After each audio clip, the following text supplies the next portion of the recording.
안녕하세요. 6월 4일 와플터치 본문 말씀은 느헤미야 6장 1절에서 14절 말씀입니다. 성벽 재건이 이제 거의 완성된 단계입니다.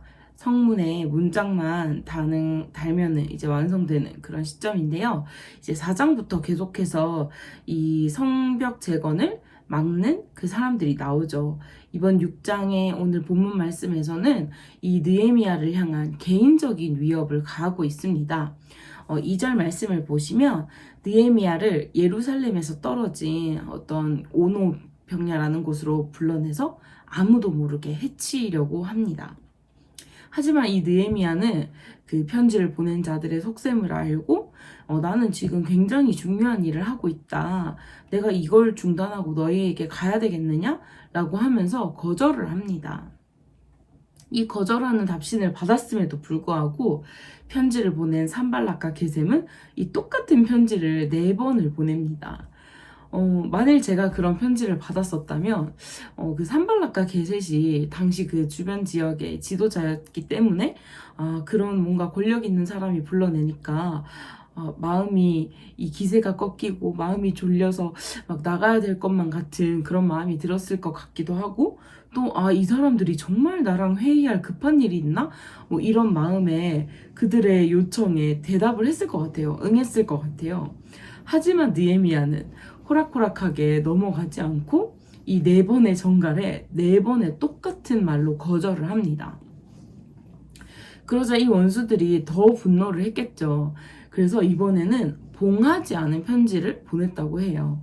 이 봉하지 않은 편지라는 것은 이 편지가 수신자에게 도착할 때까지 누구나 열어볼 수 있고 이미 소문이 다 났을 거라는 것을 내포하고 있는 그런 편지거든요. 이제 요즘 시대로 말하자면 누구나 볼 수 있게 SNS에 올렸다. 뭐 유튜브에 올렸다. 이런 것이죠. 그래서 그 편지를 보니까 내용은 느헤미야가 황제에게 역모를 꾸미고 있다라는 그런 내용이었습니다. 이 느헤미야를 아주 해쳐버리려는, 죽이려는 그런 강력한 음모를 그들이 꾸민 것이죠.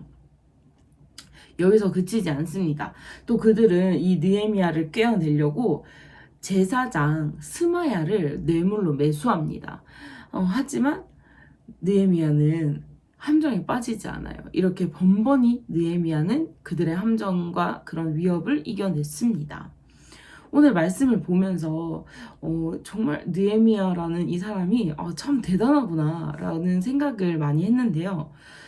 자신을 적대시하는 권력이 있는 또 돈도 있는 그런 다수의 사람들이 성벽 재건을 막기 위해서 각종 소문과 음모를 퍼뜨리고 또 자신의 생명을 위협함에도 불구하고 이 느헤미야는 두려움에 빠지지 않습니다. 그들에게 굴복하지 않고 믿음의 분별력을 가지고 모든 상황을 판단하고 행동했습니다. 이 두려움이라는 것은 우리가 지금 해야 할 일을 못하게 만들고 내가 가야 할 길을 가지 못하게 합니다.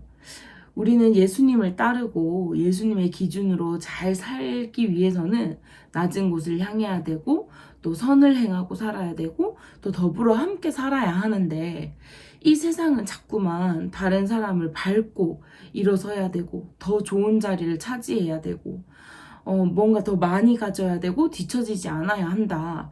그래야지 잘 사는 것이라고 이야기합니다.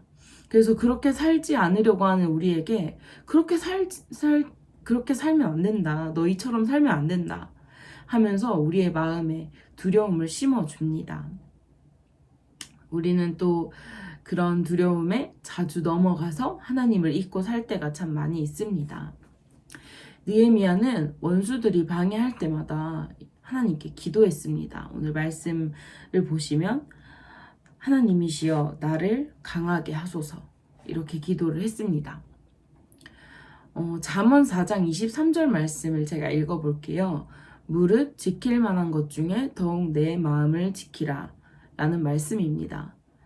느헤미야가 하나님께 나를 강하게 하소서라고 기도했던 것은 어떤 나의 권력을 강하게 하소서, 나의 힘을 강하게 하소서 이런 것들이 아닙니다.